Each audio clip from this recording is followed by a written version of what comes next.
Let's get some thoughts from our guest host, Jim Rogers, chairman of Rogers Holdings. And I'd love to point out the fact that he's also the author of the book, A Gift to My Children. Jim, we've got a bunch of emails in from our viewers, and we seem to get a lot of reactions when you come into the studio. So I wanted to start off with the first email. It's about gold, of course. It comes in from Ravi Kogar. He basically says that George Soros feels that gold is the ultimate asset bubble. Could you please shed some light, I think, on this? He's referring to paper gold. Well, gold, if you adjust the old high for gold back in 1980, gold should be over $2,000 per ounce right now. I hardly call something that is very depressed a bubble. It probably will be a bubble someday. I fully expect that. I expect there to be hysteria in the precious metals markets in 5 or 10 years. Who knows what?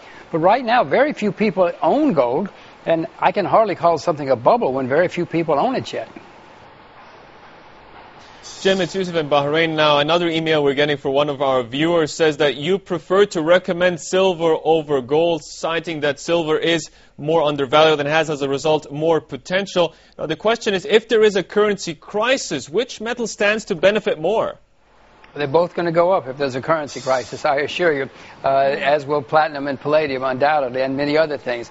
I would prefer silver. I own both. I hasten to tell you I own both, because both will do very well. It's just that I expect more percentage-wise from silver than from gold, because it's so depressed. Right, and you know, you've been munching on chocolate all throughout the interview. And a question from Martin Trinidad talking about how this Asian growth story, especially in China and India, how that's going to trickle down to commodities, soft commodities demand, especially when it comes to cocoa. There are 3 billion people in Asia, and most of them have not had a very good standard of living in the past 100, 200 years. That's changing, and changing very rapidly. They're going to eat more, they're going to wear more clothes, they're going to do everything. So agriculture is going to do very well, including cocoa.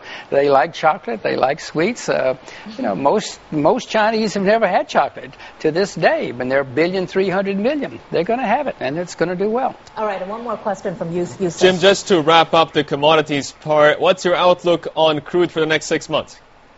Oh, I'm not smart enough, Yusuf. You're there in the Middle East. We should ask you. We'll watch CNBC and see what you report from the Middle East. The surprise is going to be that it's going to be higher. But if the UK suddenly goes bankrupt, everything is going to go down.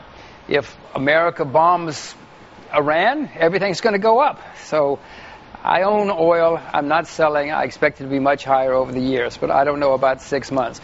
Watch CNBC. I love that plug, Jim. Thanks very much for it. We appreciate it always.